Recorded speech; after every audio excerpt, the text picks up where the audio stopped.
Good morning, everybody. We want to welcome you back to the second day of our conference.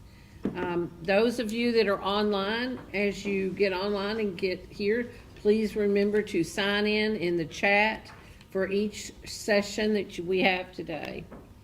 I trust everybody that's here in front of me had a good evening. It seems like we're a little slow this morning getting started, and we have one panel member that we're waiting for her to get here, so she'll join us when she comes in. And this is a panel today on those who are actually working in the field. I announced yesterday we have some new ones. The new ones are on my left, and my seasoned one is on my right. So we're going to hear from some of their experiences, and we invite you to ask questions. Those of you in the audience here live, when you ask a question, Mike Townsend will bring the microphone to you to raise your hand, and he will come and let you ask your question. So we're going to get started here. I'm going to let everybody introduce themselves. I'll start over here with Cassie. I'm Cassie Pucket. I'm an LCSW, an LCADC, and an ICGC1, working to be my ICGC2, and I'm in the Davis County area, and I work in private practice. Regina? Okay, I am Regina Padilla. I am a LPCA. I'm working on, I take my test for my ICGC1 on the 31st, and I work in at North Key Community Care as a supervisor over our MOUD services and a mental health therapist there. So. I'm Hanna Onkst. I'm the clinical team lead at the Schwartz Center with New Vista, LCSW and ICGC1. So now you have our panel. If you want, you can direct a question to everybody on the panel or to one in particular when you ask your questions. So we're going to start out. I'm going to get us going here this morning, and this is for all three of you. Looking back on your early training, what is one thing you wish you had been emphasized more before you began working directly with clients experiencing gambling harm? What's something you wish you had known more about?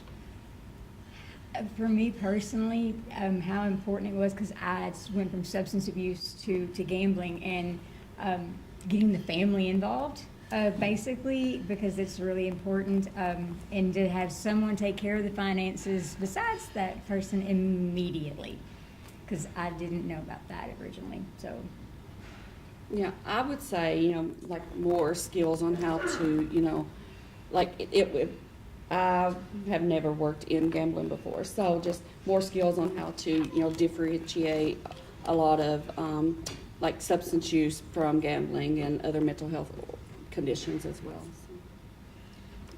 Yeah, I also thought about how much it would be, let me get my words together. How important it is to understand how much other people in our field, because I'm also in substance use, will dismiss gambling as harm. Yes, they do. I want to go back and I want to emphasize something that Cassie said, and that's about involvement with the family. When I had my training many years ago, the presenter that talked about the family, and I don't remember who it was, most of our early training came from individuals from New Jersey with the New Jersey Council. But one of the trainers said at that point, your chances of success for the gambler are greatly reduced if you cannot get the family involved. And I have found that to be very true.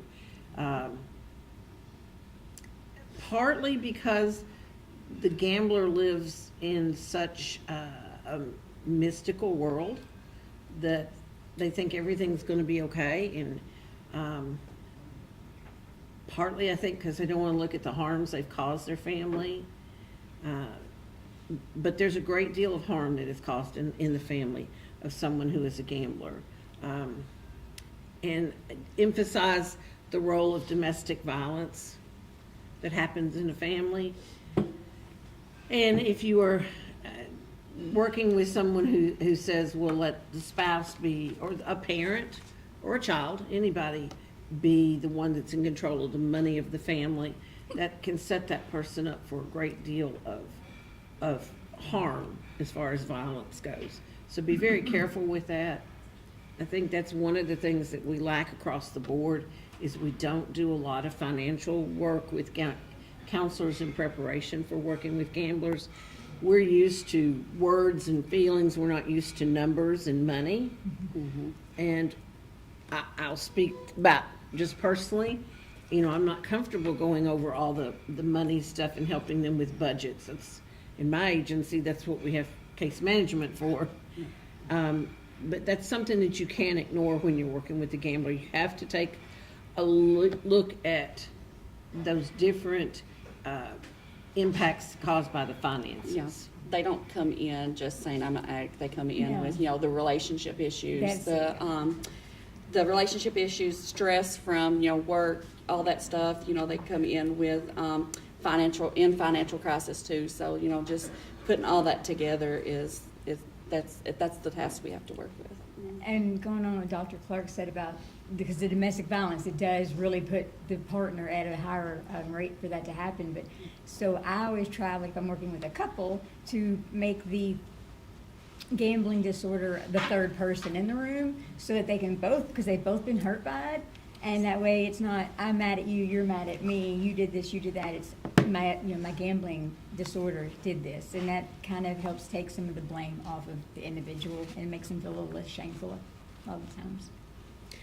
Our final panel member has been able to join us. Megan, would you introduce yourself? Sure. My name's Megan Matthews. Apologize for being late. I am a CADC CCS in Covington at North Key. Welcome to you as well, Megan. Thank you. Anything else on that first question or anything from the audience? All right, to the panel again. What skills or knowledge turned out to be far more important in real counseling practice than you expected it to be? Far more important. Being comfortable talking about money. Like that is literally, because no one, and the word budget, you said that and I laugh because every time I say the word budget to any client that isn't, it's like the word diet. Like I'm taking all of your money, which means that you're taking all my fun, all the good stuff. And it's not that way.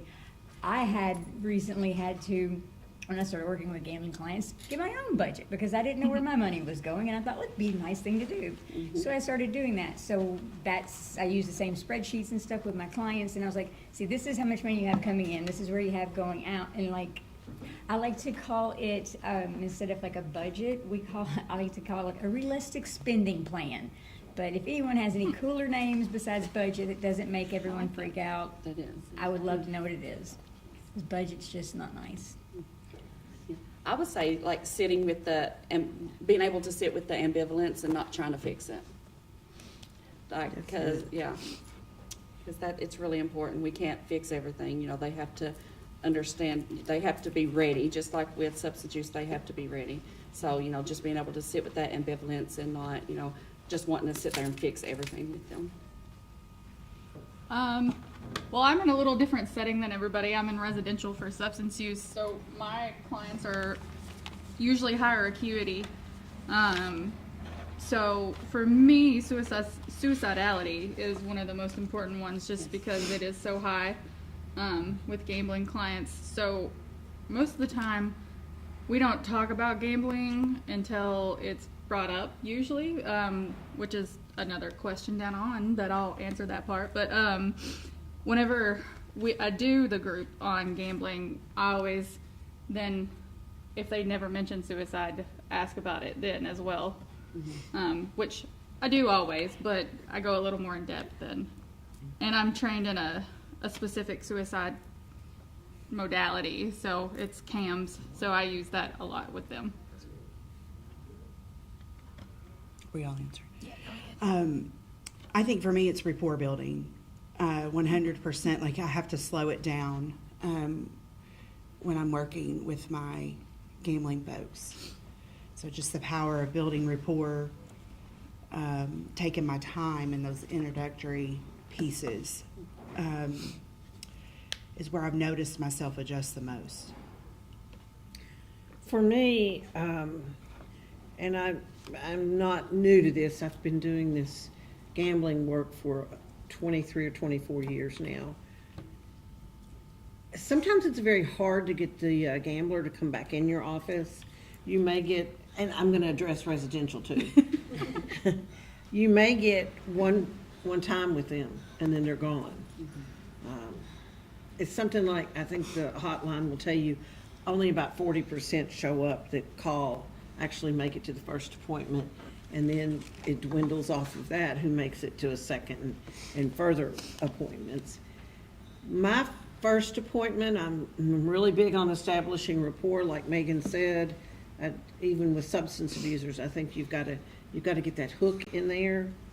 And my very first day of graduate school, in the very first class that I had, the teacher said, a professor said, make your office a reflection of you.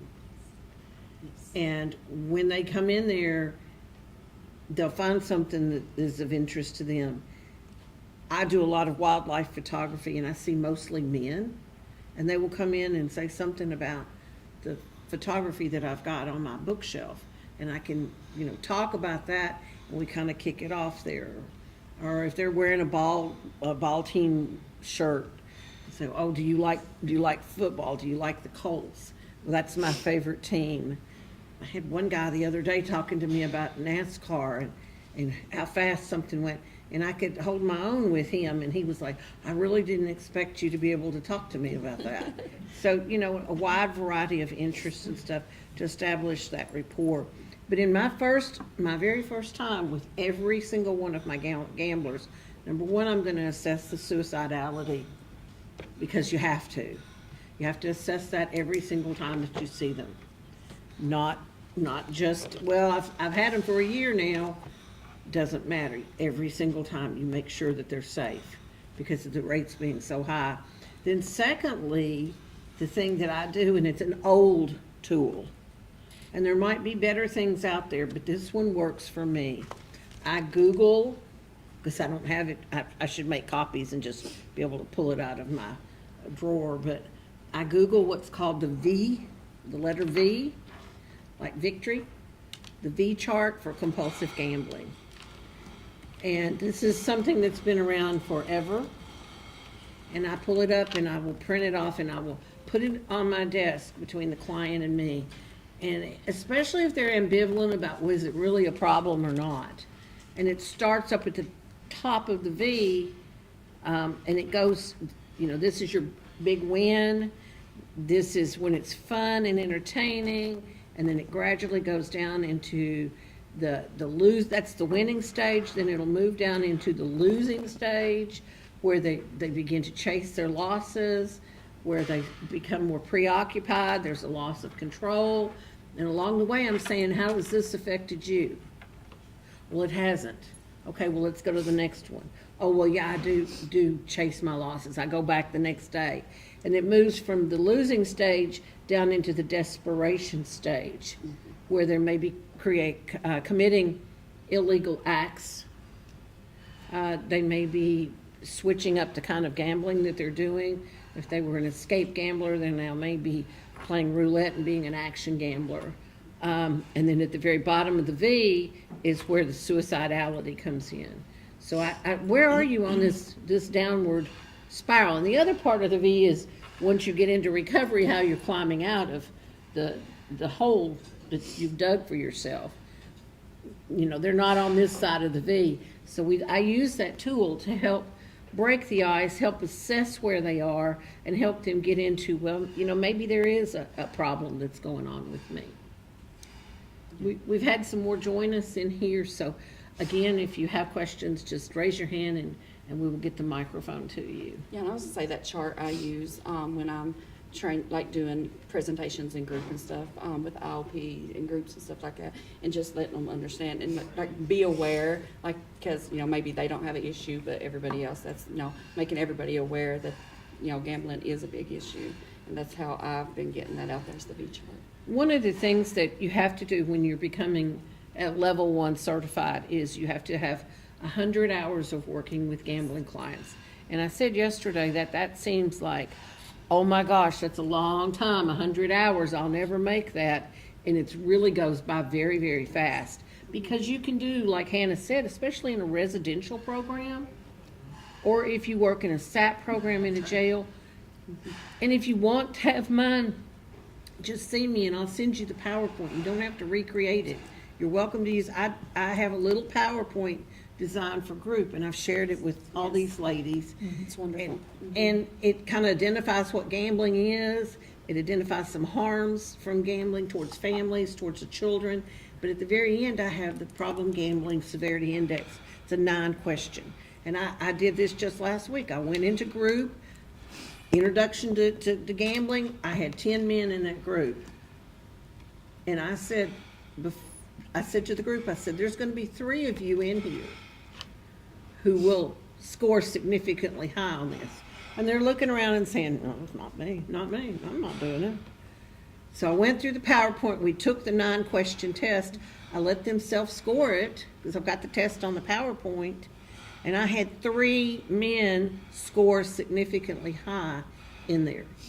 And the reason I picked the number 3 is because Alcoholics Anonymous will tell you that 30% of an AA meeting actually could benefit from going to Gamblers Anonymous. So right there, I had 3. And I counted, when you're looking at counting 100 hours, I had 10 men in there that I taught them about gambling, that I gave them an assessment. That's, 10 hours we did group. And then I found 3 of them that I can continue with in one group. So it's not real hard to come up with your hours. For experienced counselors, and you all have some experience here, what moment or experience most changed how you approach gambling counseling today? I know for me, I'm in long-term recovery from substance use disorder myself. And so I looked at gambling as, stop gambling. Like, don't do that. It's pretty easy. Just don't go to the casino. Don't buy the lottery ticket. And I had my own bias. I very much was uneducated on it until Dr. Clark helped me learn a lot more. And now that I'm educated on it, it's just this desperation. You have this same, everything is the same. You have the same problems or worse. And I learned that by having a client who had $5 left in her pocket and drove with her children at her house asleep at night, 45 minutes an hour to the casino to play that $5 and didn't have gas to get home. And I had never, like, when you look at things like, oh, I would never do that. I would never do that. It's the dissonance between those two things. And she was such a good mom. So to see that she had done that had broke her in her disordered gambling, yeah, that definitely removed my bias then. And I took it much more seriously, as it should be. Yeah, for me, like working with substance use, there's always that shame, the guilt, and everything. And I've just noticed it's a lot stronger when we're working with the gamblers. Like the shame, the guilt, everything is a lot stronger, and that's when all the other problems start. Getting deeper. Like the health problems, suicidality. So just being able to just help them with that, get them through the shame, the guilt, and fixing themselves. Like that's very important. That's what I've been able to. The moment for me is, so I did the 30-hour training in 2024. And I started a group like 6 months after that. And I never really thought about how many people would have gambling along with the substance use. But the amount of people that started to identify after that group was kind of astounding. So I think through doing that group, it really opened my eyes of how much gambling is impacting our community now. For me, it would be with a client I've had for years, a retired lady on a fixed income living in subsidized housing. I always felt like she was managing it well. Finances were never a conversation that we had, but through increasing my knowledge with gambling, one day she just mentioned to me that she goes to CheckSmart. She had to go to CheckSmart that day, that it was part of her routine. And I'm like, oh, really? You know, and I have my thoughts and feelings about that whole process. And I'm like, you know, is that something you do often? And she shared that for years, gambling and losing her money, her monthly money, her check, 1 month, started a domino effect of having to pay back debt, go to CheckSmart, pay her rent, get paid, pay off CheckSmart. You know, that whole process had been going on for her for years, and we never discussed it. It never came up once in therapy. So now that, because of that experience, I see I do about 35 hours a week, 28, 35 hours a week with clients face to face. I just go ahead and assume that they have a gambling issue and try to rule it out. That they have some type of a dependency on a system out here that's taking their money.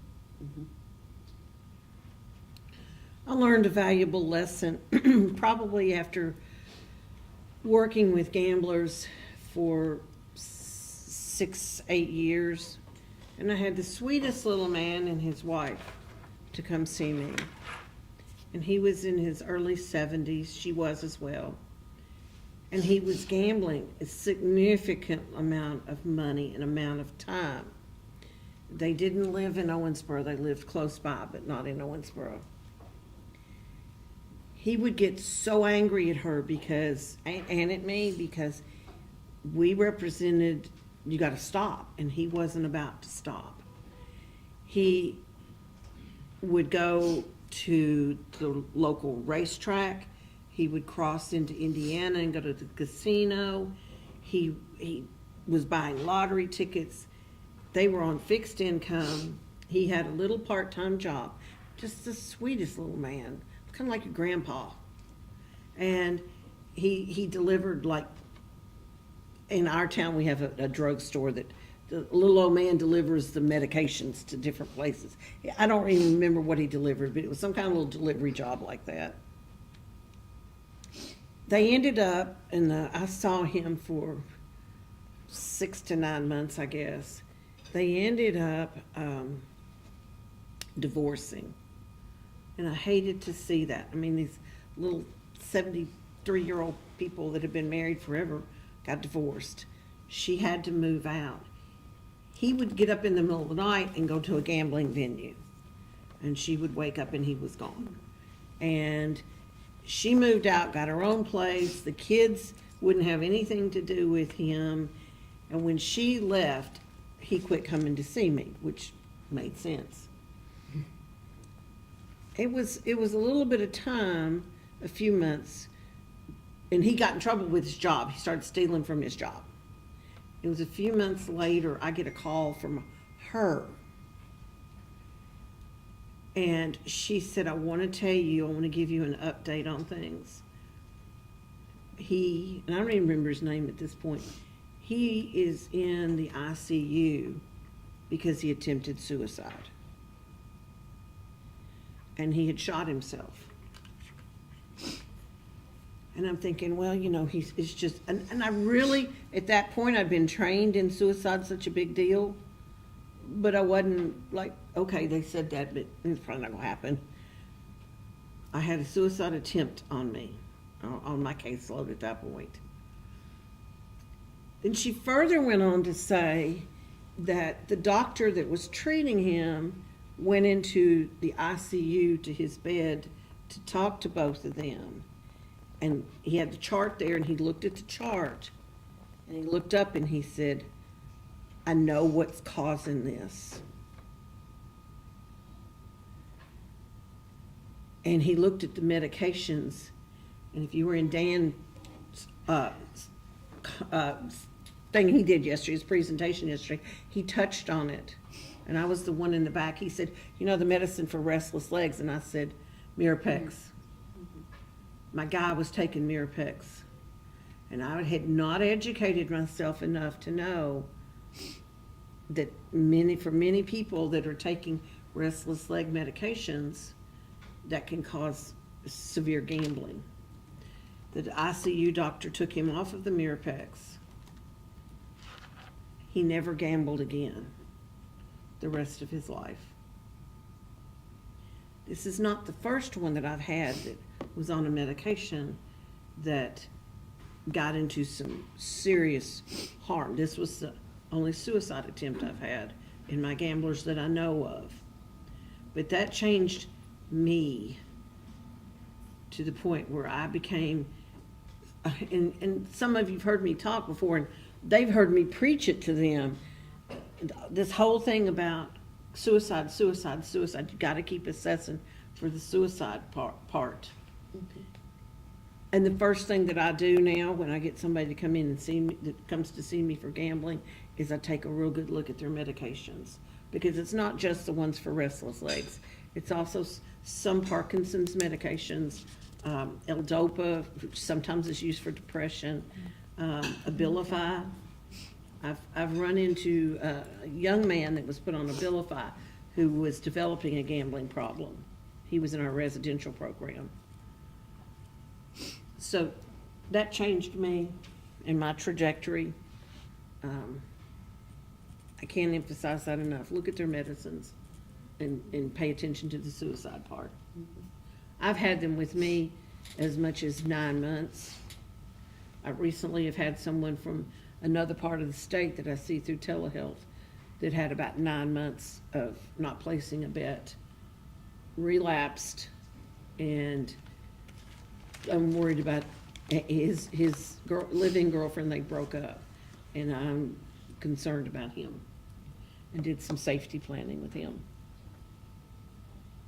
Yeah, and I know that changed you, because when I started doing supervision under you for this, that was one of the first things was, what medications are they on? And I've worked at places where they don't ask those types of things, and like one of the first questions I now ask is, tell me what your meds are, and they're like, well, what's that got to do with gambling? And I'm like, it might not have anything to do, but let's just rule that out, because that's a simple thing to just rule out, and then we'll move forward. And it happens way more often. And those medications also affect other behavioral addictions, Yeah. as Dr. Barrett calls them, addictions without substance, behavioral health addictions. Anybody else? All right, what misconceptions about gamblers or gambling addiction did you personally have before working in the field? That they wouldn't be able to have any type of withdrawal symptoms, because they weren't putting a substance into their body, but their brain chemicals and their neurotransmitters are still doing the same thing. So you're going to be cranky and you're not going to go into withdrawal like you would if you were coming off of opiates. But yeah, I've definitely seen some people have some, and then they'll use other things maybe to fill the void, unfortunately, but definitely that. Yeah, I would say, just like with, substance use, if the consequences are bad enough, then, they'll stop. But, that's a big misconception, because, even with, mental health issues, they see there's, stuff's getting out of control, they don't seek help. So that's a big misconception. That's, Yeah, I know we've talked a lot about suicidality, but mine was they're not going to die from it. Mm-hmm. Working in substance use, yeah. Yeah. But obviously now that I know that that's not true. For me, it was about losses. The Rough River training really changed my entire concept on losses. We cannot use amount of money lost to determine severity of problem. So the person losing $50 a week can be just as sick with problem gambling as someone who's losing $5,000 a month. Because for me in my personal life, excuse me, losing $25-50 a week, I shouldn't do it. It's irresponsible, but it wouldn't do me under. So why, bringing my personal self to the situation, I'm in early problem gambling, I may have thought that wasn't a big deal. You know, like, oh, she's just losing $50 a month or $50 a week, or, you know, we've got a little problem. And that's just simply not, it's not true. It's so the amount of loss and the frequency of gambling doesn't equal severity. Yeah, and I know yesterday somebody talked about, like, if you have $10 but you spend $5, that's more than if you have $100 and you spend $5. So it's in perspective for that too. Yeah. Especially because the majority of my clients are in house, so I always have to think about in that sort of way. Sure. Mm-hmm. How have you moved from shame and denial into openness and engagement with them in treatment? Maybe let one of them start so they don't have to go So, I have my office set up to reflect me. It's very colorful and pink, and but create a safe space where people no longer feel that they have to hide from their shame. Providing a compassionate view and reflecting their ambivalence back to them. They're there for a reason, even if it's court ordered. What are we going to work on anyway? And then approaching with curiosity rather than guilt or accusatory. Yeah, like she said, like normalizing ambivalence, you know, like it's part of you wants to stop, but part of you isn't ready. So, you know, that's a big thing. And, you know, separating the person from the behavior as well. I like to attack shame with shadow work. Okay. I really do. Shame, if a client's telling me that there's something wrong with me, well, let's talk about what's wrong with you. Let's fact check what you think is wrong about you. Let's run that through the truth meter. And we almost always, if a client is 100% shameful, with shadow work, we can almost always get that down, you know, to some varying degree. I love shadow work for shame. Can you explain shadow work for some that may not have been in the field as long? Yeah, shadow work is just taking a look at other versions of ourselves that may not be so helpful sometimes.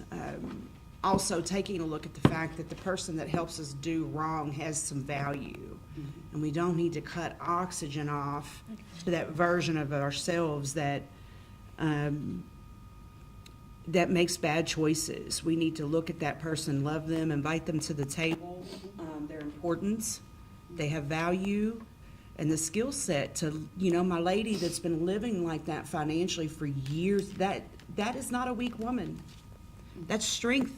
It takes strength to get up every day and endure that every single day. Every month she'd get her little check and she'd have to go through her little process that absolutely was set, you know, in place by gambling.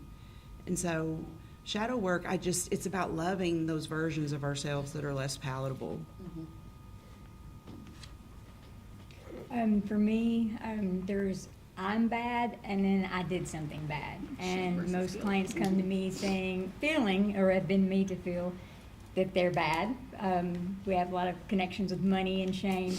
So mostly the moral dissonance of like, oh, I've done this because I had a client, you know, maybe steal $50,000 from his parents, and they don't know about it. That's not something that person would ever do in a normal daily life. But now that they have a disordered gambling issue, they're doing those types of things. So that moral dissonance, and going back to, I try to make the addiction a third party.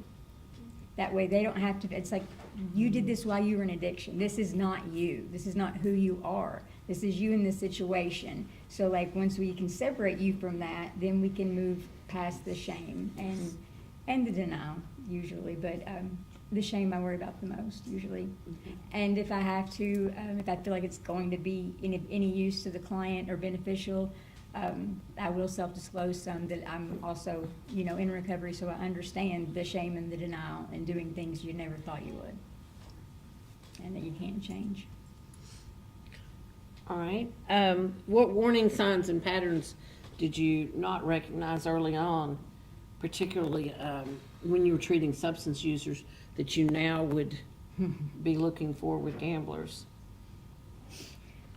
frequent housing issues, multiple evictions, unexplainable poverty, someone who works full-time, and it just seems like that their financial strain is incongruent.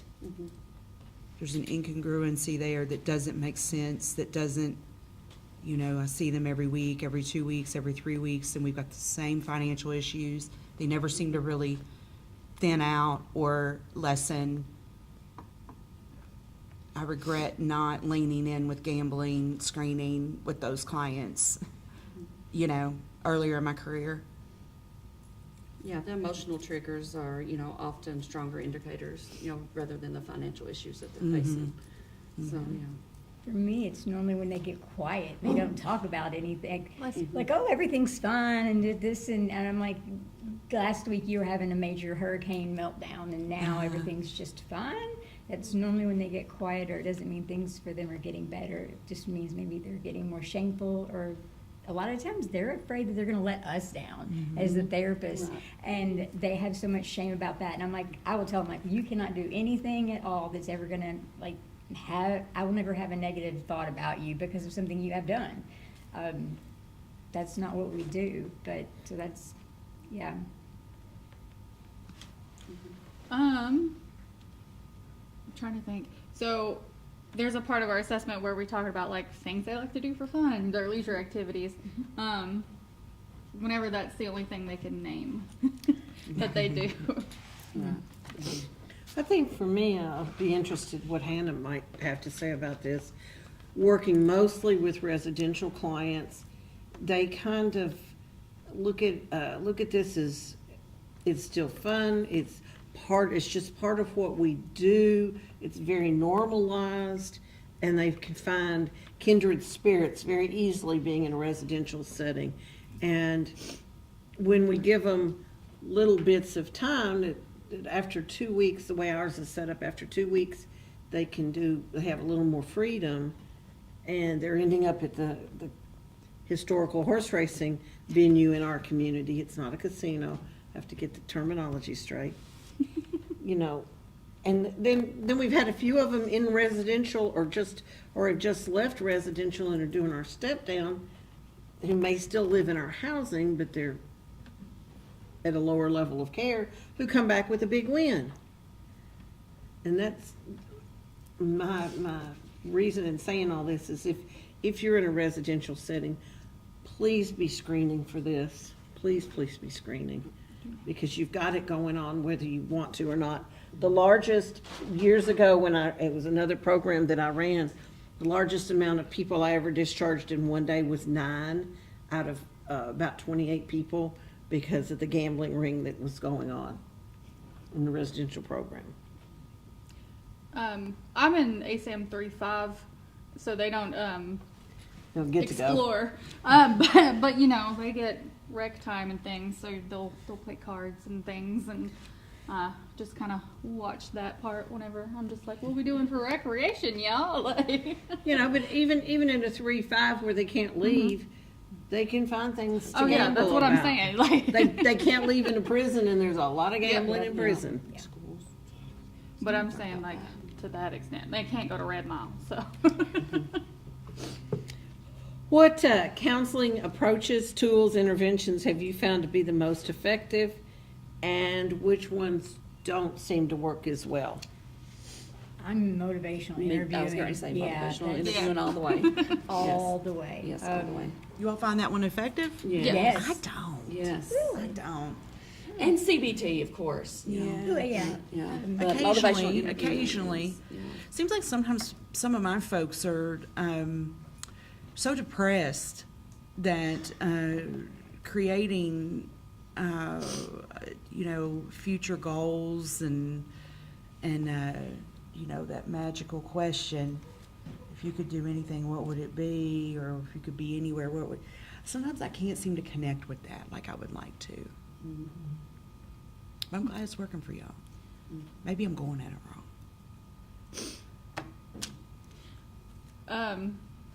I use MI to, roll with the ambivalence and Yes. use the reflective listening skills, the ORs. I love all these acronyms, darn cat, those things. I help them express their autonomy and focusing on collaboration, not really on control. And then, of course, you said CBT, so like addressing the cognitive distortions, like the illusion of control, the gambler's fallacy, magical thinking. Or near wins. Yeah. Chasing wins. Yeah. Yeah, I do like Yes. that one, yeah. And The then fallacies, harm yes. reduction, Yeah. Definitely, yeah. one of the biggest ones for me. Sometimes DBT for clients that might have bipolar, just because they can help separate that emotion in the moment from it. Teaching them those skills can help sometimes too. I don't use that nearly as much. I'm old school enough that I am pretty much Rogerian in my approach. I'm not even sure that Carl Rogers is even taught in graduate school anymore. But meeting them where they are, unconditional positive regard, Yes, empathy, and congruence. And I really think I do well with the congruence because they've come back and said, I know what to expect from you every time. I know I'll be accepted in here and, non-judgmental zone.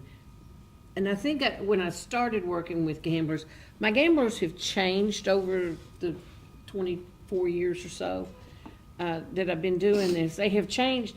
In the beginning, I had mostly older people and a whole lot of older women.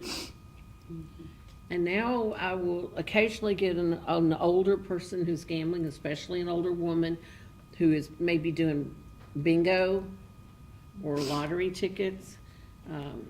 We had a guy that was on the board that talked about his little gray-haired ladies in eastern Kentucky and their bingo cards. And some of you are shaking your heads. You know what I'm talking about from eastern Kentucky. Yeah. And the approach with them is very different than my approach now with my mostly younger sports gamblers. And I have to be more direct with the younger sports gamblers, and they don't care about establishing rapport nearly as much. And they're not as good to keep coming back. If you look at the pathways model, which is the one that I tell you guys to use for your assessment tool, the little gray-haired ladies fell into the emotionally vulnerable, and you had to unpack a lot of trauma and do peeling away some layers of the onion, so to speak. The sports gamblers that I see are more the behaviorally conditioned, which is pathway 1 in that model. And they're easier to treat. They like it quick and easy and keep moving on. They don't want to stick around. It's different. The gamblers today are different than they were 24 years ago when I started. Gambling's different. Gambling's different. Yeah. I liked it, whoever said yesterday in one of the presentations, you carry a gambling device around in your pocket all day. And I never really thought of it that way, because I don't even play games on my phone. That was Jeremy. Yeah. And, what the other part of the question is, things that are less useful, definitely confrontation. Like you can't, like with anything, confrontation is not useful with them. The just stop, who does that? Like, Just say no. yeah, just Nancy- say no, yeah, you Nancy just Reagan. can't do that, yeah. Or telling them what to do or anything like that. Or That's- education without the emotional processing. Yeah, Mhm. or they're, I always ask, can I tell you something about this? Would Yes. you like to learn something? Because Yeah. if you just give them information, they're like Yeah. blocking it out. Yeah, you have to give, when you give it the education, you have to be able to, process that with them and discuss it with them. And I think, I don't remember who, I believe it was Cassie that mentioned withdrawal from gambling. There are some physical and mental withdrawal signs, and I think that's important to educate Yeah. them too. If they have just stopped gambling or they're at the point of, pre-contemplation, you need to prepare them for what's coming ahead, because there is some, it's not the same as coming off of OxyContin, and you're not gonna be in there puking, but there is some withdrawal that happens, some of the depressive states, some isolating. For some, it could be some physical health things happen. Because they have sat in, with a device like this all the time, or they have sat on a plastic seat in the casino looking at, a screen or whatever, they're gonna have some physical health, some mild physical health problems too. Another thing that I try to evaluate when I see them is their physical health. Because a lot of times the cardiovascular, especially for older people that have gambled, and I'm saying older is from 40 up maybe. It's the cardiovascular system could be in trouble. That's a little rough. She called us old up Yeah. here. I didn't want to be in the just called older. me but old. thank Just you. being ancient. Yeah. How do you balance accountability and empathy? For Lead me- with, go ahead. Oh, no, please. Lead with empathy and then accountability. Be gentle but direct with it. Starting with things like "I wonder if" or the asking permission. Review previous gambling episodes. If they're thinking about gambling again, how did that work last time? Review where we can make their foundation of recovery stronger, because something is missing and we just got to find that brick that's missing. I think for me, it's just a matter of the empathy. I'm always going to have that for every client, but the accountability is you came here because you wanted help for something. Normally something has happened, like you got caught gambling or you're bankrupt, but that right now is we know that you're in a very delicate situation. So I'm going to hold you accountable because you came here wanting help. So I'm going to ask, what are your goals? What do you want? Do you want to slow down? Do you want to quit? And then we'll respect that. And so I hold them to the accountability that they put out there. Yes, definitely leading with the empathy, and then, I sneak accountability in through the treatment plan. exactly. So Tell us how you do that, Megan. Yeah. It's just, from day one, we collaborate on the development of their treatment. So every time they come see me, we just use a good 5 minutes just to be like, so, how is this going? And we're going through strengths, barriers, your objectives, interventions. Where you at on this goal? Yeah, I I do the don't- same thing. So I don't even really have to do a lot of direct accountability because I'm doing what we always do in every session. We review your treatment plan. So, it's kind of my little way of gauging and allowing them to self-account. Because they see it, and I do the same thing, Megan. Uh-huh. Because when you're talking, where are you at on this goal? Why are you not where you want to be at? So that brings that, them in on that accountability. I'm not here because, Yeah. Or even on the wording, like, what's standing in the way Yes, of us getting exactly. to that? What Because What you don't- barriers are there? Yeah. Yes. Yes. So what's been the most challenging emotionally with working with gambling clients, and how have you been able to maintain professional resilience? I'll start over on this side. I've been working on professional resilience for years.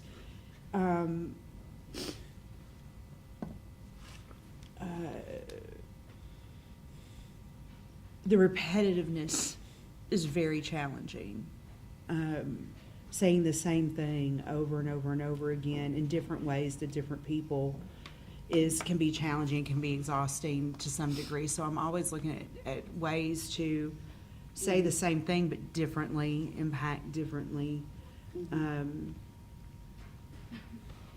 I just constantly remind myself that I'm planting seeds and I may not get to see the fruit of my labor. Right. And I'm a seed planter.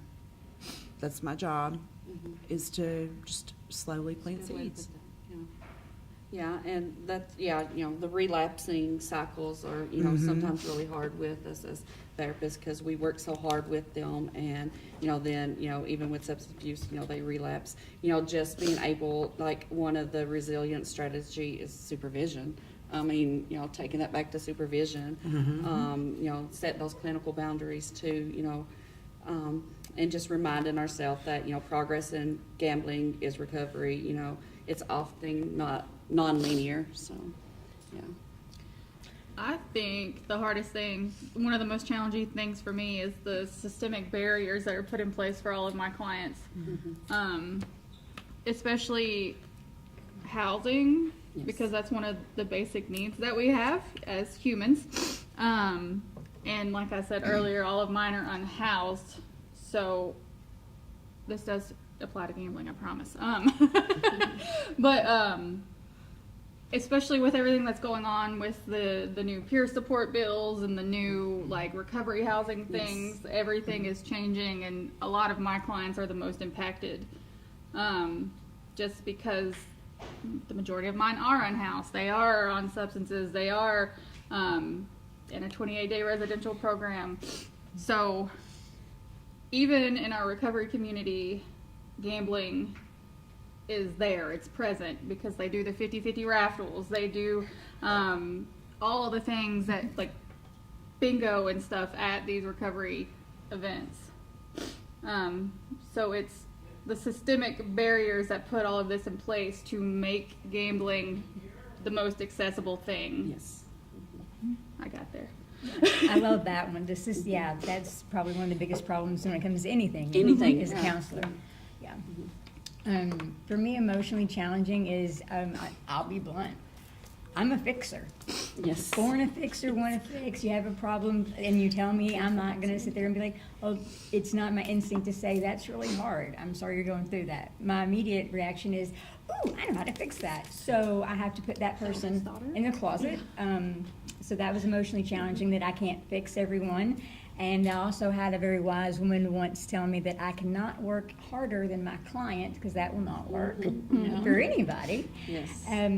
But yeah, so just maintaining the professional resilience, like I said, supervision, taking time off whenever you self-care. need it, self-care. It's Yes, not self-care. just spa and candles, like legitimately make sure you're eating right, getting sleep. Like these things impact us. And I mean, I was a hypocrite for a long time in my early days, because I was like, oh, you have to do this, you have to do this. And then I had a client look at me like, Cassie, are you doing all those things? No, I got 3 hours of sleep last night and I've had 4 cappuccinos this morning, and I haven't seen the doctor in 2 years, so Yeah. you really have to take care of this, because you can't pour from an empty cup. Yes.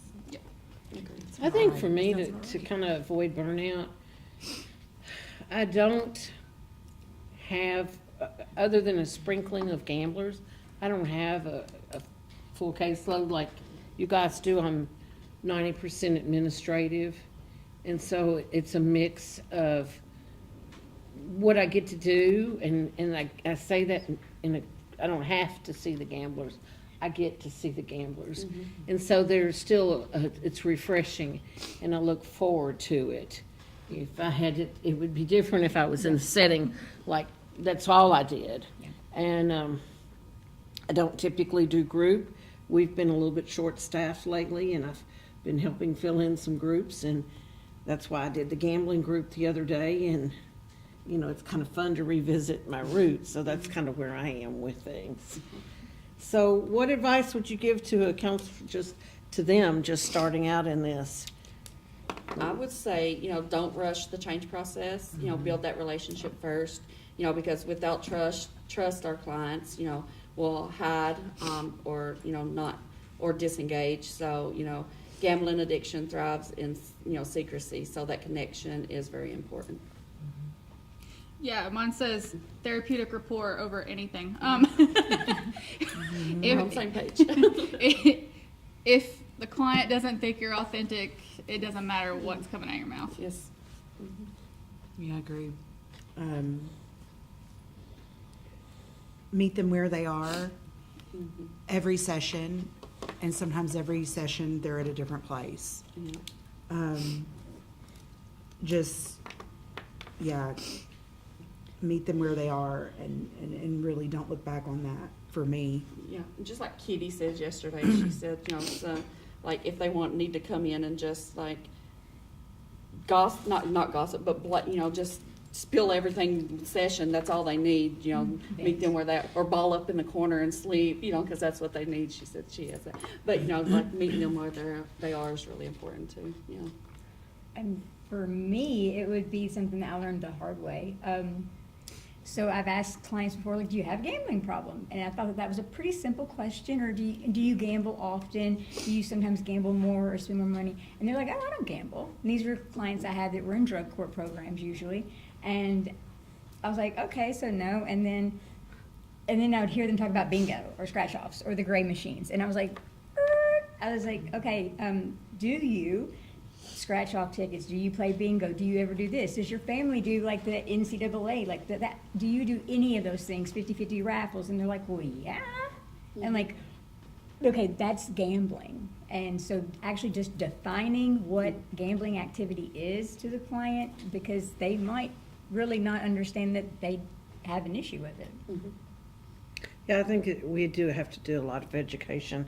One of the questions I will say that doesn't elicit a yes/no answer is, Better. tell me, just assume that they gamble. Tell me about the last time you gambled. Or tell me about the last time you bet money or something important on an event or an outcome. Yeah. And you may get much more of an answer by asking that. Yeah. How about when you transition from doing general clinical work into gambling? What felt the most different about the population, about the gamblers? They seemed very newbies, I guess. Whereas for substance use disorder, a lot of times we have what we would call, and I hate this, frequent flyers, people that you know will return and will have relapse issues.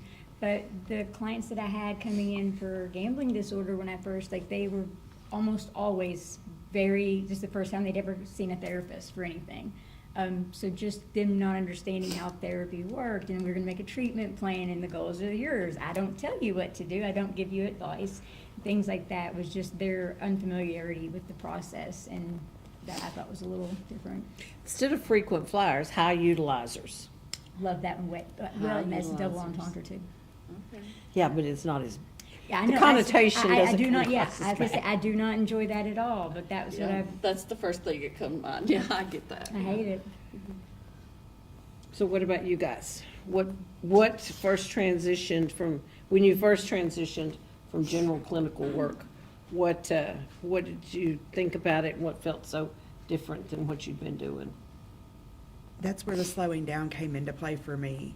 Like, I had to slow my sessions down because I could see it's the same experience anytime I try to talk about smoking cessation with a client. Yeah. The whole time I'm talking to them, I can see them like they're like putting their hand on their wallet, kind of like, this lady is going to take everything away from me that I have. I've given up these things over here, but now that we're talking about gambling, she's going to, you know, take that from me.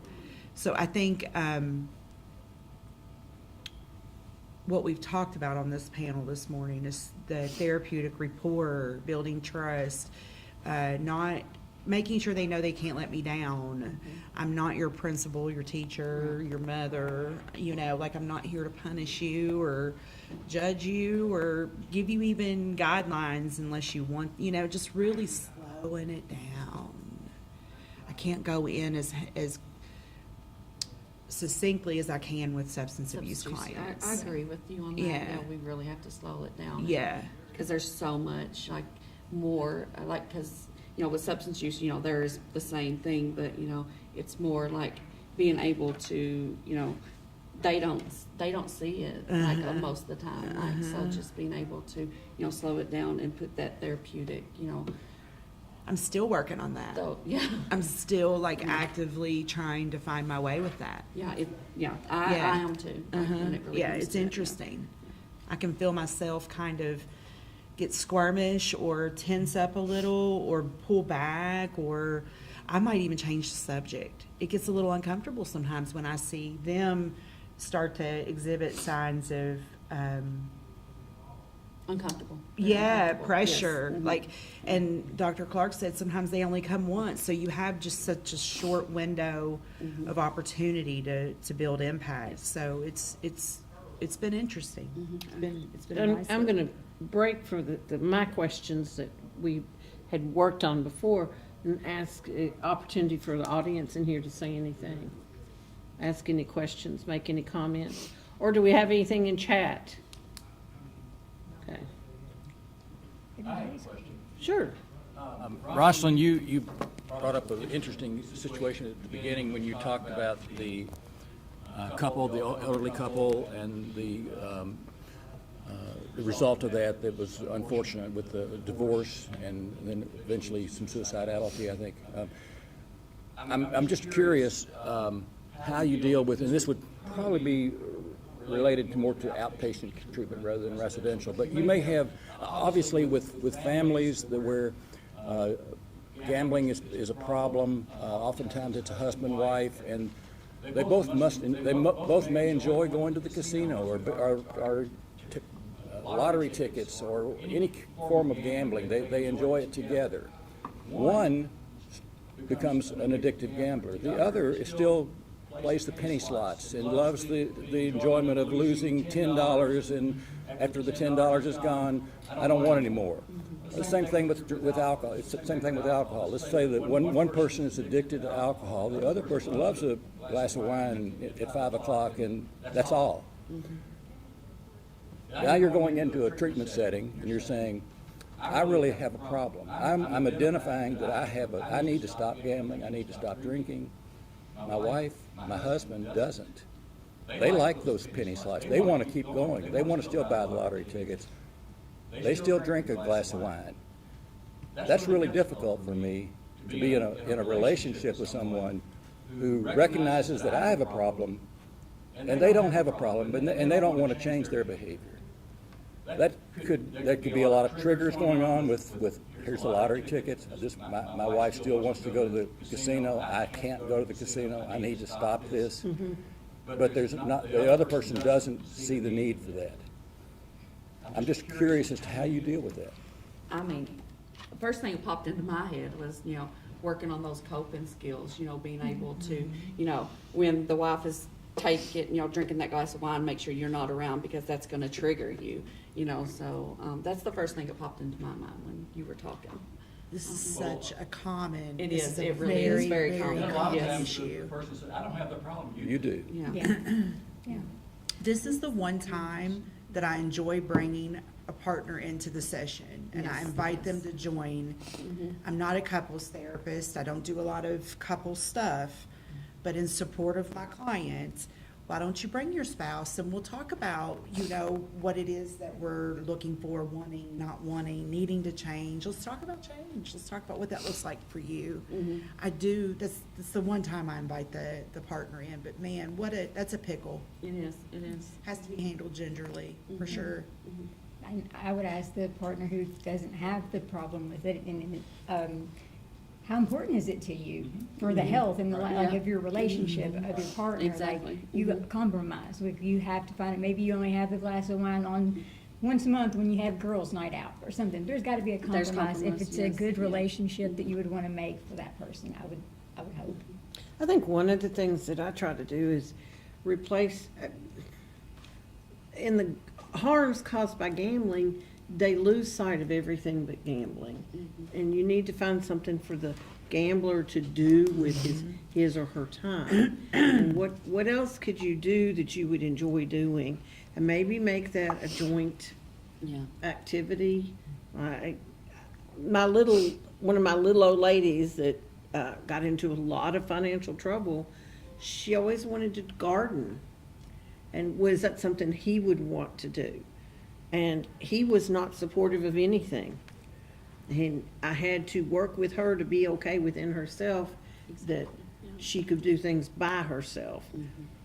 I probably would say to the one that wants the glass of wine at night, well, let's just try it a month and see what it's like. It's obviously it's not something you have to do, but let's try it a month and see how things go at home. how it feels, what the atmosphere is like in the house. Yeah. If you don't do that for a month, and let's just, you're not doing anything wrong. This is certainly, you're not in a troubled situation that buying a lottery ticket or two is not a problem. Let's just try going a month without doing anything and see how that works. And there's definitely something to be explored there too, because, in a marriage, we hope that we're going to be supportive of each other. And if you are unwilling to tone down or change or modify or eliminate an issue in the relationship, why? Is it possible that maybe that wine drinker that drinks every night a glass of wine, maybe they're just losing $5 a week, but it's still a problem? So I would argue, almost challenge that maybe, just maybe, we might have some dependency going on there. It's tricky though, because the partner's not my client. So, helping them see that can be a little challenging. I think when you've got a family where there's addiction in the family, that identified patient who is the addict takes hostages in the family. So everybody living under that same roof becomes sick. Yeah. And whether they know it or not, because of living in all that dysfunction. And I would recommend that she also, if she is the one that's drinking the last one, go see somebody, because she is probably full of anger. Exactly. Yeah. And if she doesn't want to go see somebody, maybe go to Gam-Anon, and I know there's not a lot of those meetings around, and I don't even know if there's one in Kentucky, but you can certainly access some online. Gam-Anon is like Al-Anon for the family member of, and makes a lot of good sense to me to have that extra support that doesn't cost them anything. It's a good safe space to deal with that anger that they have. Because whether they want to admit it or not, if it's my husband doing that, and I've lived with it for 5, 10, 15 years because it is so secretive, and then they're knocking on my door because we haven't paid the second mortgage on the house because it's been gambled away, then I'm going to have some anger, and I need to deal with somebody over my anger. That's a good question, and it's not an easy answer. Yeah, it Yeah, really and- isn't an easy fix. Focusing on the client, along with that, it's their responsibility to identify their triggers and to avoid or to Correct. challenge or whatever. So encouraging them to set real boundaries of if you continue to do this, I will have to do this. Instead of putting the responsibility back on the client and not their partner. Right. Being an individual in the relationship, Yep. right? Taking full accountability for what I do in the Boundaries within relationship. themselves. Yeah. Yeah, the last couple that I had, quite unfortunately, where they loved it for years. They had always gone to the casino together, and it was fun. And then he decided that she had a problem, and he didn't. And they ended up divorced, and she ended up very unstable afterwards because she didn't understand. We did this together. It was fun. We always had a good time. And so she looked at it as a bonding experience, and then he turned it around and said, no, I don't, unless I can control how much money I give you and da-da-da-da-da. So it was a control issue then, and understandably so, finances are finances. But she was really confused where it's changed, I guess, for him. Where it was no longer fun anymore. I do think, with couples, and I'm paraphrasing this, but in the big book, there's a story about a guy who takes his wife to the psych unit, to the psych ward, and he's surprised when they keep him and she goes home. In a couple, sometimes, Yeah. you really do, you use your sickness against each other, or it gets I think I'm the one with the problem, but it turns out you also have a problem, and then now we're just arguing over problems. And I think I would, again, if I'm dealing with the one glass of wine at night person, I would come back and quote out of the big book for that. How important is it really? How important is it to my emotional sobriety? Yeah. And that can be over a variety of things, doesn't have to be alcohol. But how important is it for me to buy that one lottery ticket or, go play bingo once a week with my girlfriends compared to the emotional stability that could happen in my house? Let me try, like I said, try it a month. You've only lost a month. What difference is that gonna be? Yeah, and then ask, like, what are you getting from that one glass of wine that you can't get by doing something else? How, Question? So we talked about how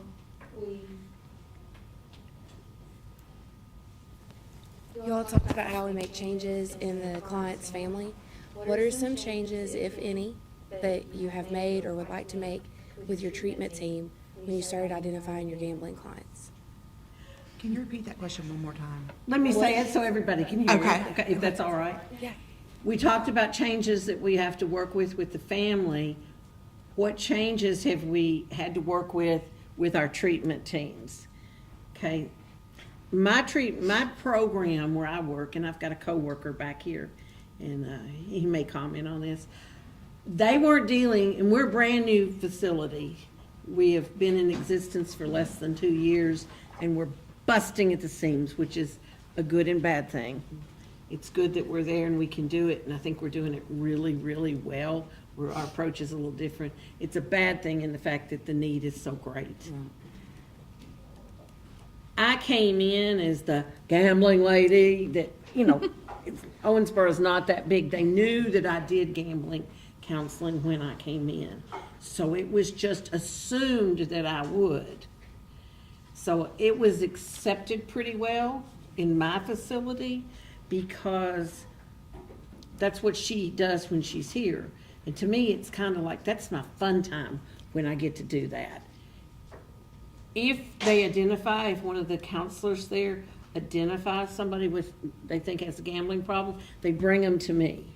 And that is beginning to happen more often than not. I'm invited to come in their groups and do my little PowerPoint that I said I would email everybody. It's pretty well accepted where I am. I've been in other places that, we gotta treat their substance abuse. We gotta keep them from doing meth, and, that gambling's not that bad. And I think when those people come at me, that gambling's not that bad, that I wonder what they're doing in their off time. So I've got it pretty good where I am. I realize everybody doesn't.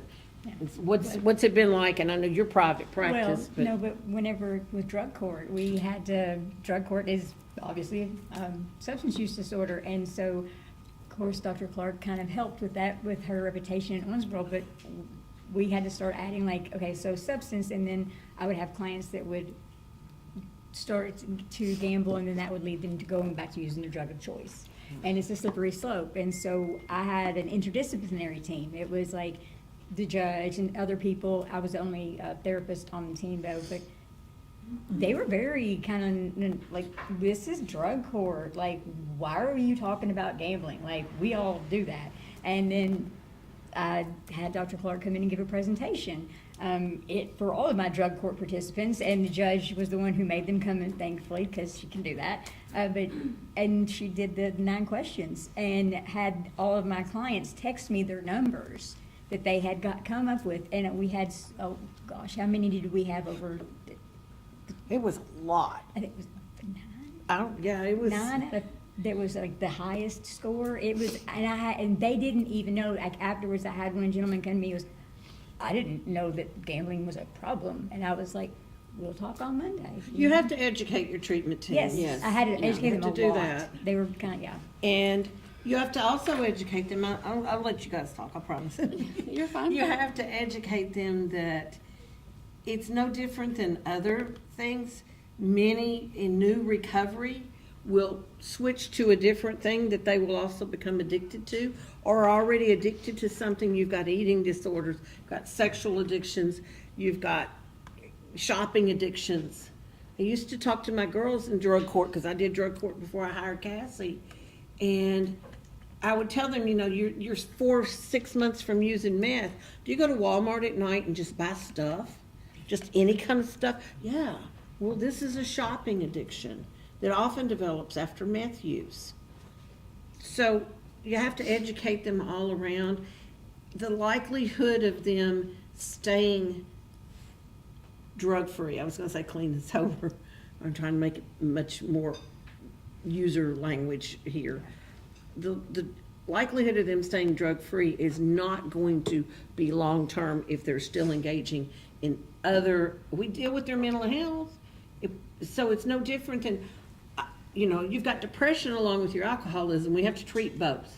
Mm-hmm.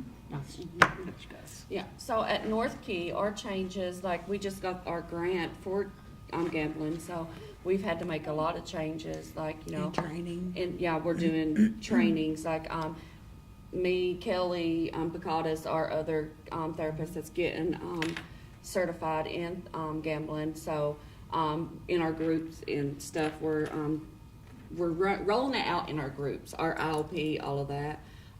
That way, we know the need in our facility, but our advertising team with our grant have done wonderful. We've got now Spanish, English, every kind of advertisements on our page.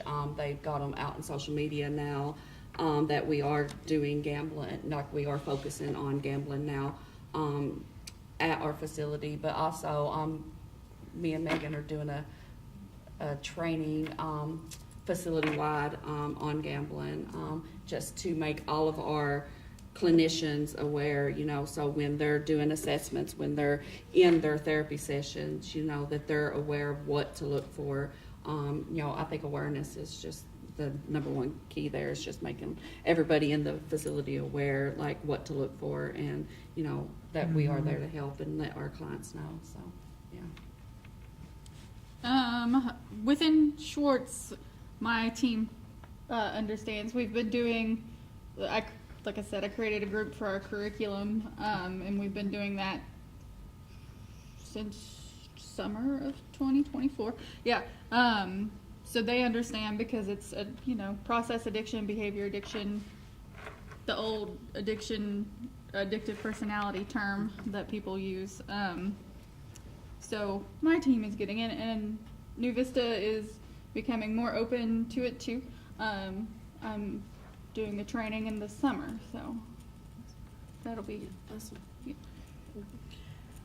One of the things that I want to emphasize about this, and tell you, I'm so grateful that you guys are here, and I keep looking towards the side of the room because I see some that are in supervision, some that I hope will join us in supervision. We have placed a huge emphasis, it's part of our strategic planning at the Kentucky Council, to develop our workforce in Kentucky as far as certified gambling counselors are concerned.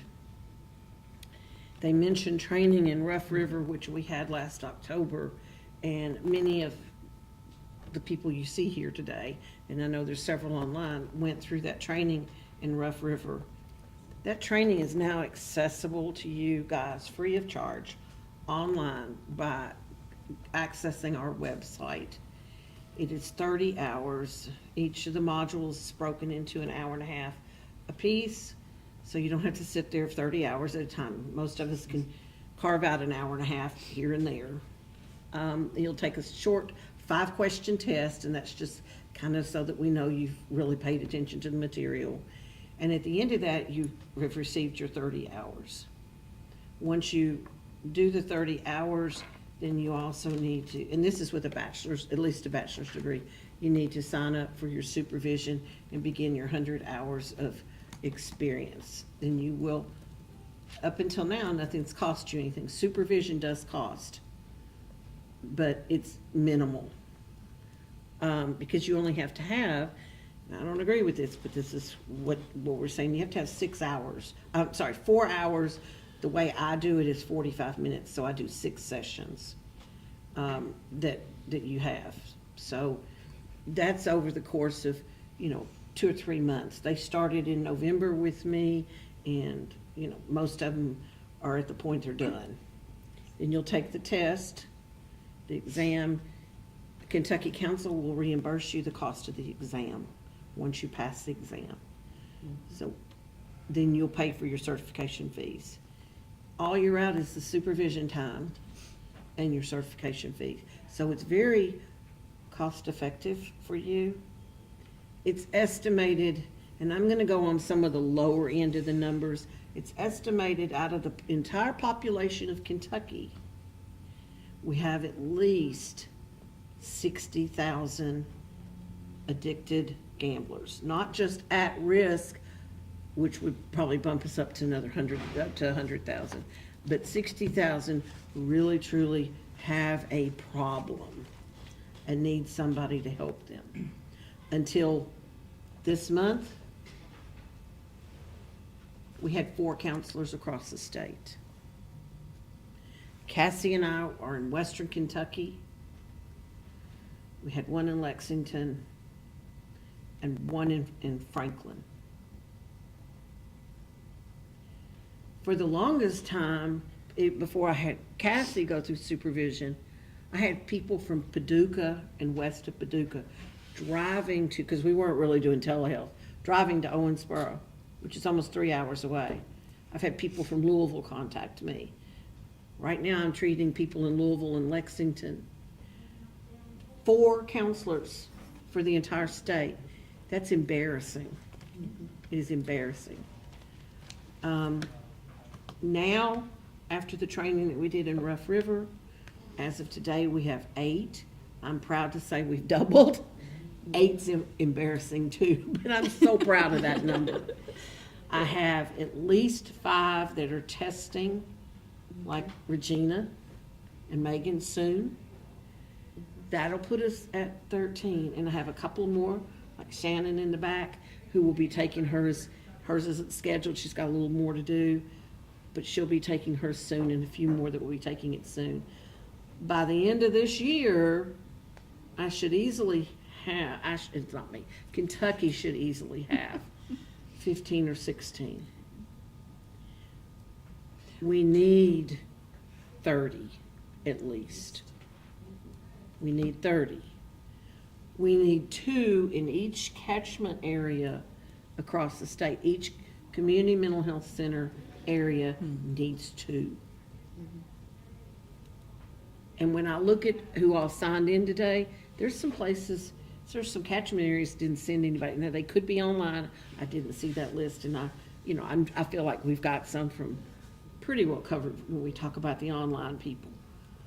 But please, if you are sparked at all in the interest of this, please, please, at least listen to the 30-hour training. We need you. I'm not far from retiring again. Retired twice. I'm not far from this time. I'm not far from going from, doing this all the time. So I need people to step up and help. Lots to feel there, though. Yeah. That was a long answers to your question, but good question. I do think, though, Dr. Clark, in this industry in general, in my experience, we have not done a great job with focusing on cross addiction, the phenomenon of it. And for general therapists,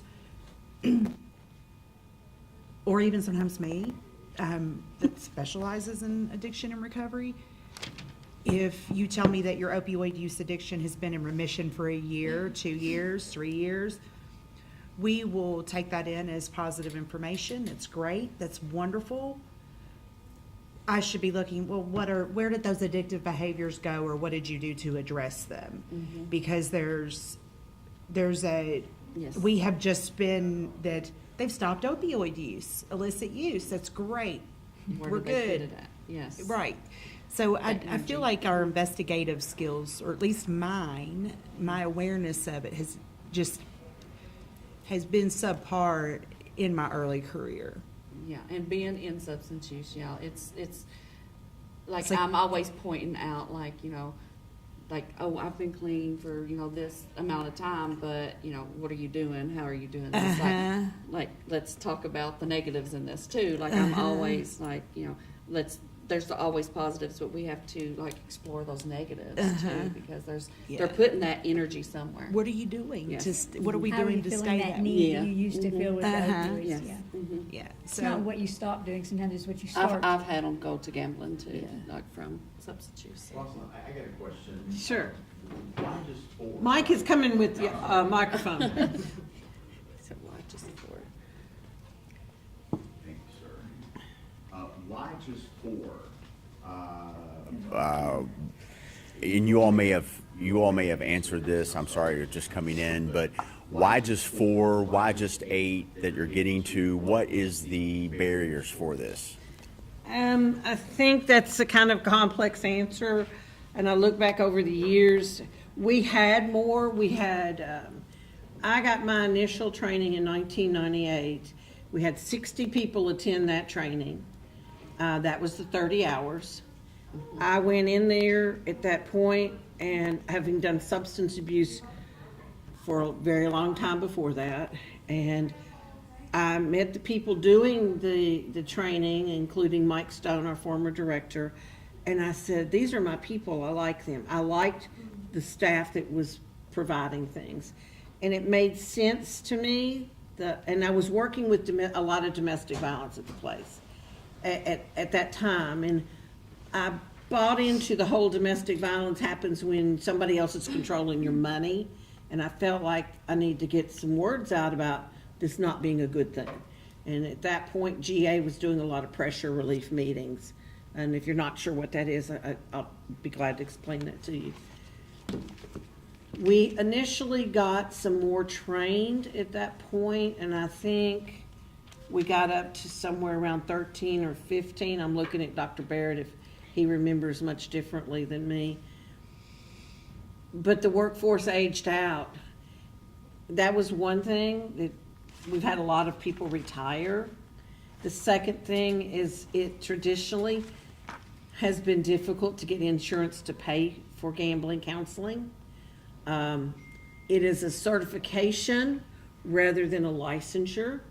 I am the ICGC, which Regina and Megan will be, because they're going to pass, International Certified Gambling Counselor. So I can go anywhere in the United States, in the world, and it be accepted. But it's a certification and not a licensure. And insurance likes that L. And so I tag on, I'm a licensed clinical alcohol and drug counselor. So I tag that on, and sometimes they'll like it and sometimes they won't. I have had many times to have to write an insurance company and say, well, this is who I am, this is my experience, this is how many I've treated, this is da-da-da-da-da-da, and then they'll come back and say yes or no. So I think there's some factors about that. I also think it's such, I said 60,000, but that's a drop in the bucket in Kentucky. Really, a few drops in the bucket. For 90%, 95% of the people that gamble, they can do it for fun and entertainment. I could go buy a lottery ticket when the numbers get high, and probably not going to win, but it's fun to think, you know, we sit around dinner and dream about what we're going to buy with all of our winnings. So it's that. It's not a pretty disease, just like substance abuse. And I talk to people about substance abuse and gambling counseling is not a casserole disease. If I go to the hospital tonight because I have a heart issue and maybe they do an open heart surgery, I hope not, but maybe they'll do that and I go home in 3 or 4 days, my friends from my church are going to all bring me a casserole. If I go to Schwartz Center where Hanna is and do 28 days and go home, nobody's going to bring me a casserole. It's not pretty. I don't know what to do with it. I know how to be around you if you've had heart surgery, but I don't know about that substance use. So it's a combination of factors. I look at states that, because I've served on the International Certification Board, I have served as the NCPG rep from Kentucky, and I look at other states that have workforces 50, 60, 100 counselors that are certified and say, why can't we? Why can't we? Sports betting in 2024 opened up a funding stream to us to be able to do things like this. Sorry. No, you're fine. And you're with the lottery. You all have been such good friends of ours throughout forever. We couldn't have done so many things that we've done without, for our friends from the gaming industry. And we appreciate you. We work together. You don't want somebody standing in a convenience store scratching away. And I was in a store several years ago, and it was in Indiana, so it wasn't yours. And the lady had on a nursing uniform, and I'm being real judgmental, and I don't mean to be this, but she didn't have like badges that said nurse. She was probably an aide on a low income, and it was about 3:30 on a Friday afternoon. She just stood there and scratched until she had no money left to buy any more cards. And I was in line behind her buying a Diet Coke and thinking, can't they just move her aside? She was in her own little world, wasting every bit of her check. And you don't want that. And I don't want that. But that's such a small amount of people. And legislatures don't look to that small amount of people for votes. No.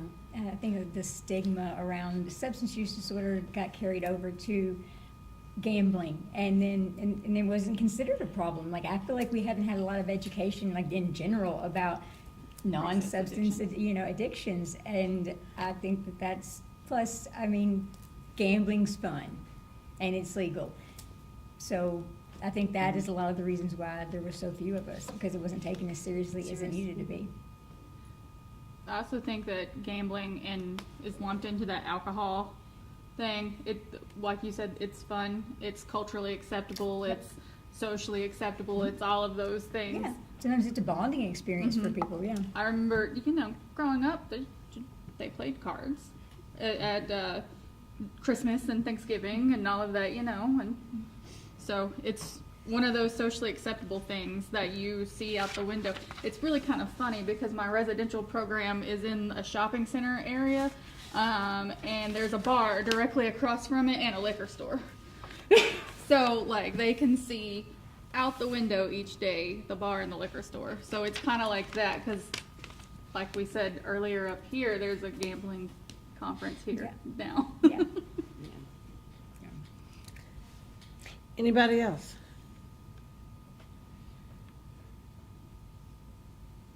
I know when we were working on preparing for the panel discussion, one of the things that Cassie in particular was interested in was bringing up some information about neurodivergence amongst the gambling population. So I'm going to move over to some of those questions, guys. So what patterns have you observed between gambling harm and neurodivergent traits such as ADHD, autism, and impulsivity related differences? Yeah, so there's several patterns, but like because I thought about this for a long time, but what the patterns all have is the same theme, is that neurodivergent clients aren't gambling for the same reasons that a neurotypical person is. And realizing that really opens up your ability to help them, because otherwise they're going to be sitting in front of you and they're going to be masking. And by masking, I mean it's going to be someone who is neurodivergent like I am, and instead of stimming, or sometimes they'll have tics, things like that, instead of they'll act normal. They'll make expressions on their face when they normally have a blank face, and they'll put something in their voice. So they're not them. So you can't help them when they're masking. Neurodivergent people use gambling to regulate their nervous system. And I know that sounds crazy because it's a very unregulated thing. It's like, oh wow, we're gonna go gamble. That's not, but that is one of the reasons why they use it. So sensory stimulation is a big driver. Then for hyperfocus, if anybody's familiar with ADHD, that's also a thing that a lot of other people who are neurodivergent struggle with. So once you start, you don't want to stop, and maybe you can't. And then the dopamine, like there's no dopamine in a neurodivergent person's brain nearly like there should be. So, I mean, we're always just chasing that. And I think a lot of times the world that we live in is not exactly built for a neurodivergent person at all. Anybody that was here yesterday knows that I had on my sunglasses inside because these lights give me migraines. I wear earplugs because of the sensory noises. I can hear the electricity in the walls.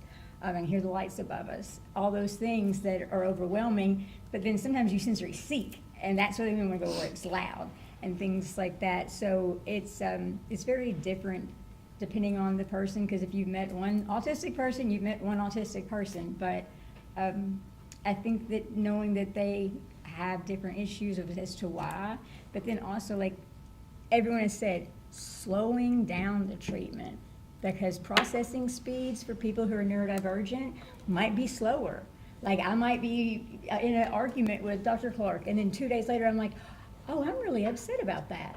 It didn't hit me maybe at the time, but after I process it, then I'm just, wow, okay. So always slow it down, and never assume. It gets really annoying when someone's maybe selectively mute or nonverbal, and that doesn't mean that they're not a human. Like, we have ACC devices. Like, we have ways we can communicate. Like, some of the most brilliant people in the world don't verbalize or vocalize their thoughts. So just always assume that they're able, and because the stigmatism of that is really difficult. So you're already at an intersectionality of being neurodivergent, and then on the outskirts of the gambling. Mm-hmm. So where do you fit in? And it's really difficult to help a person. When I got diagnosed, I noticed that within 3 months, for some reason, 6 new clients that came to me, all of them were autistic. They had no idea. I didn't tell them I had been diagnosed, but they just seemed like moth to a flame. And it was very encouraging, I guess, but also kind of frustrating in a way, because it was different. So I did have to learn like how we can move through, because CBT does not work really well usually with anyone neurodivergent. It feels more like gaslighting.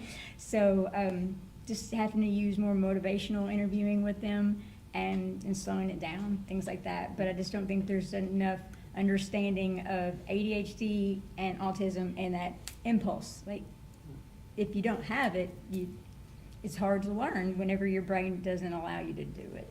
You can't learn something you're not able to do. And Cassie, you're spot on too, because it would be hard to convince some people, even clinicians, that someone goes and sits in front of a slot machine that has tons of bells and whistles and moving parts, and it's the calmest they've been all day. Yeah. Mm-hmm. It's the quietest, most calm. It's almost sedating. It has sedating qualities to it. Yeah.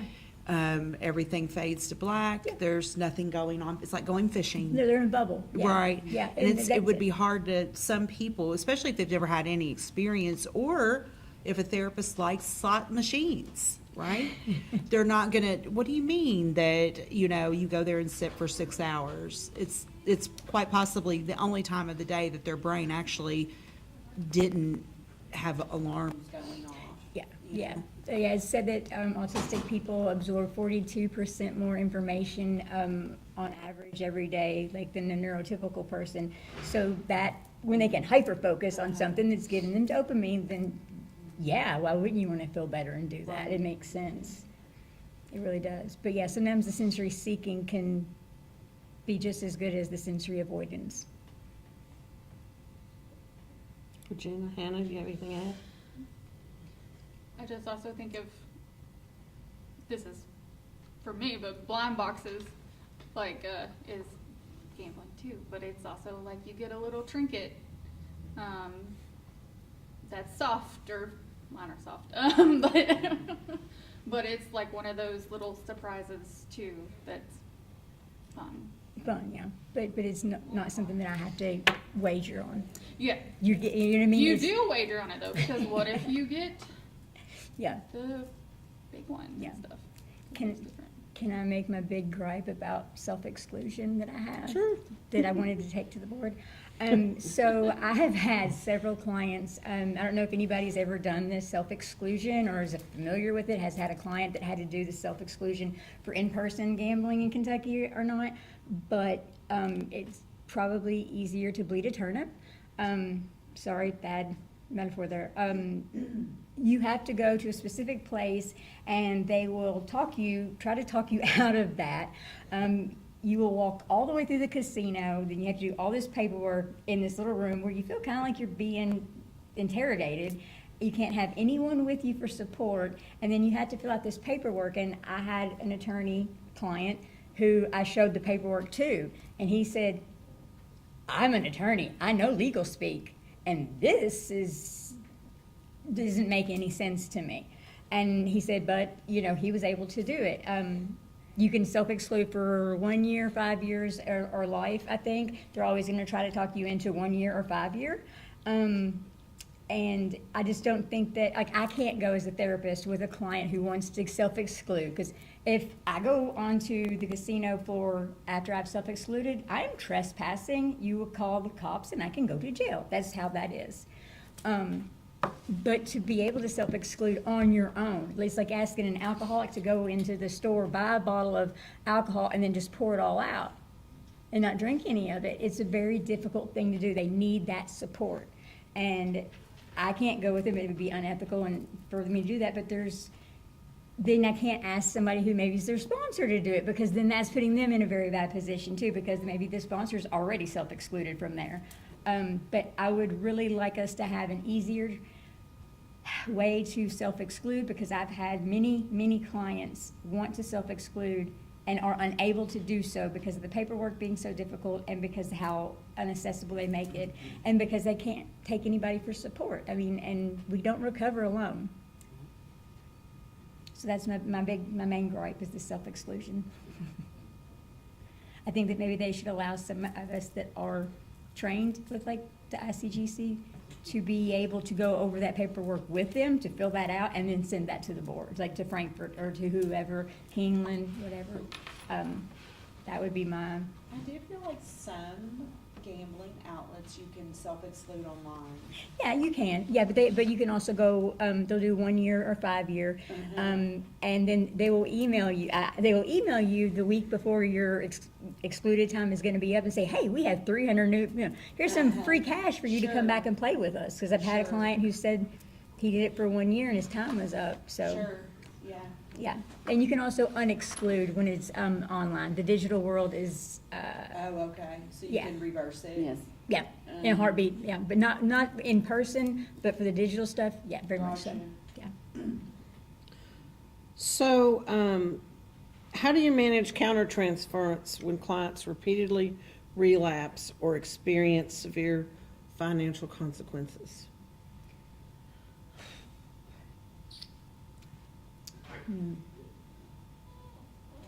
It's a great one. Just like with substance use, if we are not the person that did this, it doesn't matter. So.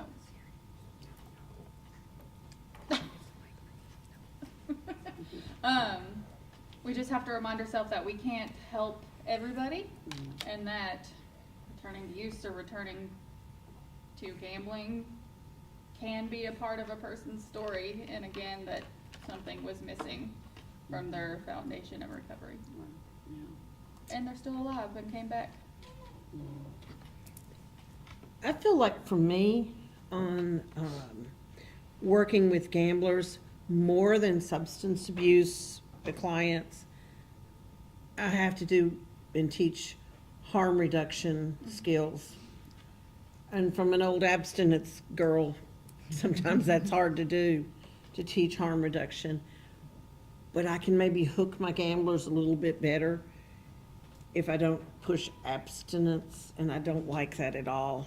But sometimes, if you meet them where they are, sometimes they're not willing to budge a lot in the beginning. By harm reduction, I talk about limiting the amount of money that you spend per week or per day, limiting the amount of hours that you're at the venue, limiting the days you're at the venue, leaving debit cards, credit cards, stuff at home, and only take a certain amount of money with you that you can afford to lose.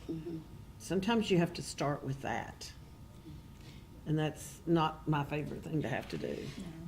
I'm big, like, CBC's now changed it to risk reduction. After we finally got the harm reduction, now they've changed it to risk reduction. I'm presenting at the Overdose Prevention Summit. They've changed it from the Harm Reduction Summit to the Risk Reduction Summit. The Overdose Prevention Summit, and now we are not allowed to use harm reduction word at all in our presentations and stuff.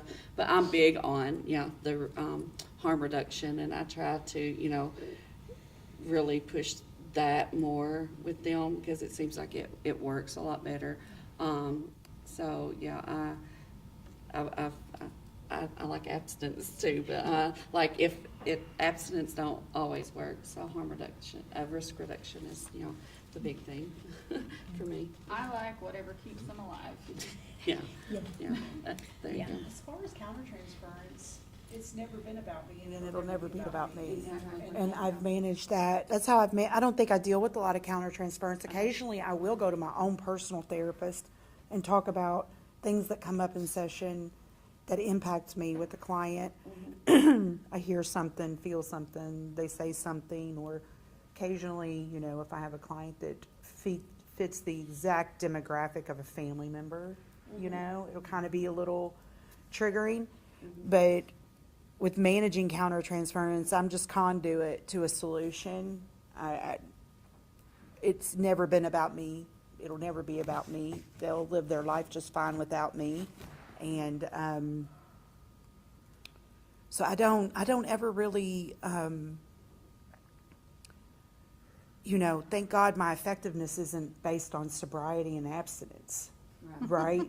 I can't really gauge effectiveness on my clients' outcomes. Right. So I do ask for feedback from my clients though about what is it about our sessions that you enjoy or that you wish were different. But Gaber said something similar to what you said, like if my competency was measured by the amount of clients that stayed alive, I would be very bad. yeah. It's a real thing. I think it may be early in my career countertransference was an issue, but Yeah, but now it doesn't seem like. it's one of the beauties of this career And is that growing in the career. yeah, yes. I go to work and it has nothing to do with me. Yeah. It's wonderful. If you guys could say anything to the ones that are contemplating the certification process, what would you say to them about your journey and the good, the bad, the ugly? Me personally, I would say that since this lady right here is sitting next to me and you're in this room, you should take advantage Exactly, of that. yeah. Because if you want an expert on, Dr. Clark is it. Wonderful. And we need, and unless you're gonna be like Dr. Clark and get the doctor in front of your name, get as many letters after your name as you possibly can is kind of how we do it in the therapy world. And that's a little bit of a joke, but it feels true sometimes. It does really. Yeah. Yeah. Just because it helps you understand a wider range of people and helps a wider range of people. You're not gonna lose anything from it. I like that. Yeah, I don't really feel like there's been a lot of ugly, just learning the, skills and how to, what works for you, what you're good at, and, just being able to, but like I really enjoyed, like the training is wonderful, like it's, Dr. Clark is wonderful. Like you can bring anything, email her anytime, she will email you right back. Like it's like she's there like for us. So like that's the good. Like that's really having her. The support. Yeah, that support from her is like wonderful. Gambling came in though and showed me How much I don't know. Gambling showed me exactly how much I don't know about the world of addiction. I know about substance abuse recovery. So I think like as if you want to be a well-rounded therapist or, you know, have depth in addiction, I think it's our responsibility to understand cross-addiction. And so credentials are nice, yes, they help. But, I mean, we should be having a shoplifting conference. We should be having, you know, porn and sex addiction conference. We should be like cross addiction. Like, I cannot be so naive as to think, and also it is risky to think that because my client is sober from opiates for 2 years that they're doing okay. That's a fallacy, and it's almost clinically irresponsible on my part to not be, yeah. Don't know about, you know. But the pandemic, the epidemic of heroin and the lethality of it, I understand why substance abuse became so prevalent. I understand it, love it, embrace it 100%. And now gambling, because they're so, like, gambling's always been there. Like, it's been there for hundreds and hundreds of years. Since Stone but, Age. Yeah, and I So it's like, it's just like with social media and everything now, it's just more out, like, it's out there more, like everybody is doing it, and it's become, the phones are gambling devices. It's been a great opportunity, Dr. Yeah. Clark, and I want to thank you, just in case you accidentally retire on me at any time. She's I'm not sure good at she would doing still that. answer emails. So. I don't think she's going to. Yeah. The other thing, to go back to the question about why there were so few of us for so long, because we have thoroughbreds. I mean, so that's such a part of our heritage in Kentucky that, like, you can't, you know, shut down the horse farms and everything. So I think that might have been a reason why we were so few in numbers for so long.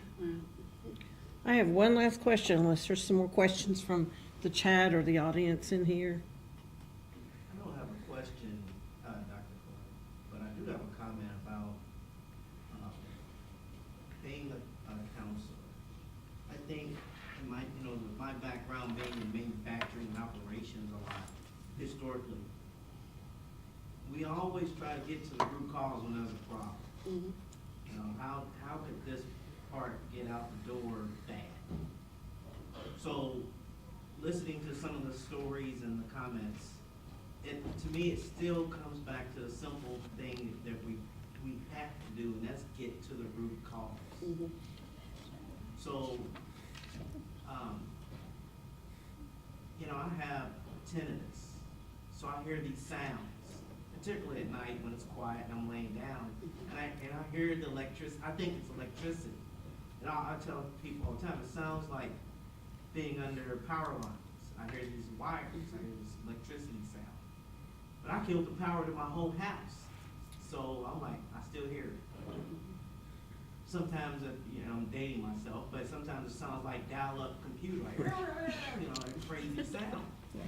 So, when I go to a restaurant and they have a band, live band, and the speakers are like right here by the chairs right here, the speakers, and I'm not gonna sit right here by the speakers, but everybody is kind of congregating in one spot. So I kind of move off to the side to get away from the speakers because it's too loud for me. And people are like, oh, he's just antisocial. He doesn't want, he said he's got a problem. Dr. Mark's got an issue. Like, no, don't assume. Mm-hmm. I don't have an issue. I'm loving the place. I'm enjoying it. Can I enjoy it over there? Absolutely. I can enjoy it over there, just like I can do it right here, but I may not be as comfortable being right here. So when a husband or a wife is going through a difference, for example, with, well, I don't have an issue with gambling.